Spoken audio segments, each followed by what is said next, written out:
And we are here at Holywood Smoke in the beautiful city of Santa Monica. This is Steve Kim, joined by my panel, Doug Fischer of Ring Magazine and Ken Miller of the Sentinel. Doug, I got to start off with you because when the news broke this past weekend that Miguel Cotto, his offer was off the table from Golden Boy and Canelo Alvarez, you flat out were angry. You said, any fights that aren't real fights this year, you will not see me ringside. So what happened to this new and improved 2015 for boxing? Well, I'll tell you what, 2015 started with a lot of promise, but for me personally, the fight that I wanted to see this year was Cotto versus Canelo. I just thought it was the perfect storm. You had the Hall of Fame bound veteran versus the up-and-coming star, potential superstar. You have Puerto Rico versus Mexico. You had an all-Latino middleweight championship fight that could draw in the attention of fans outside of the Latin population and even outside of the hardcore boxing population.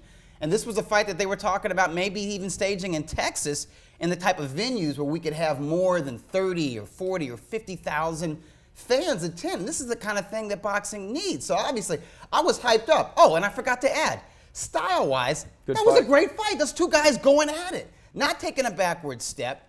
So when it was announced that it was not going to be made for May 2nd, I think the first thing I tweeted was that I've lost half my enthusiasm for 2015, and I mean that. So he's just half? Yeah, just half. Well, no. Yes. Doug is now the Larry David of boxing. He's going to curb his enthusiasm. Exactly. But Ken.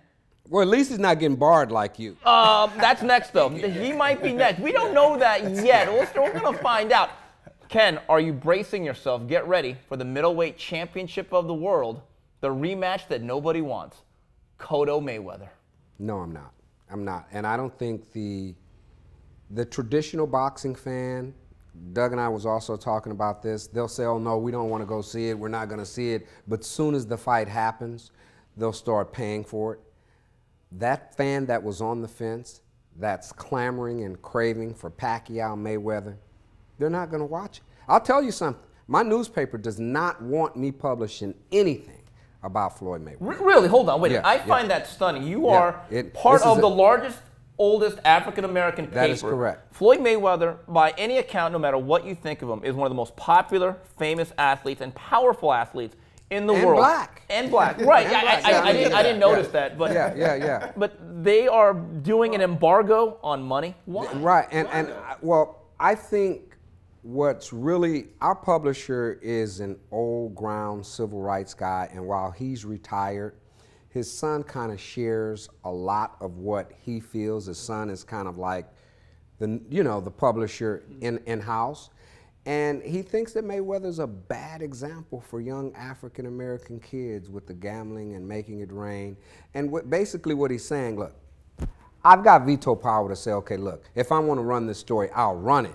But when he mentioned to me that we don't want to really see anything else about Floyd Mayweather, I was kind of like okay with it. Because all the stuff that I was really putting in the paper about Floyd Mayweather, it was all fake news.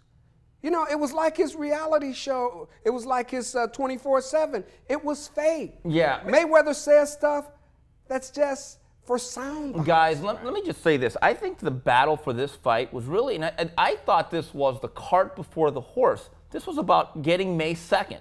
That this was a battle between HBO / Top Rank / Golden Boy and obviously Showtime, Heyman, and Mayweather. I thought there was one fight that could knock Mayweather off anybody on May 2nd. That was Cotto-Canelo.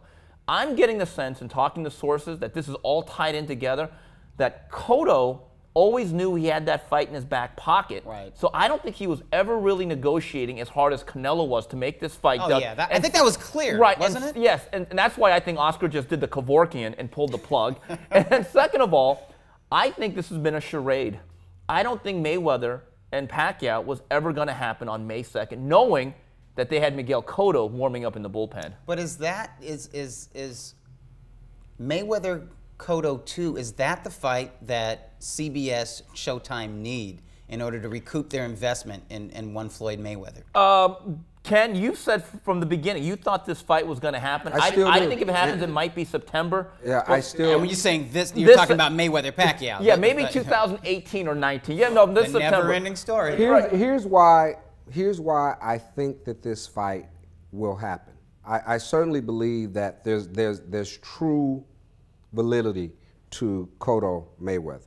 But here's what CBS and Showtime is saying to Mayweather. We gave you 4. Yeah. And you have a 6-fight deal. And one or two things is going to happen. The one fight we need you to take, either you're going to take that or you're going to give us some money back. I believe that there's something. CBS is not stupid. You don't sign a boxer. Boxer is not like an NBA player. It's not LeBron James. Anything could happen. You see it all the time when you go to a fight. The card is subject to change without notice because anything can and will happen. You don't sign a guy like Floyd Mayweather to a $200 million deal and not be able to dictate something. Just remember this, though. It's already a contract. Les Moonves is a powerful guy. Les coming in now, though, there's an old saying on the farm, you don't lock the barn door after the cows have been stolen. The cows may already be stolen. All right, well, that's it for this segment of 10 Count. On behalf of Doug Fischer and Ken Miller, this is Steve Kim saying till the next round, goodbye, everybody.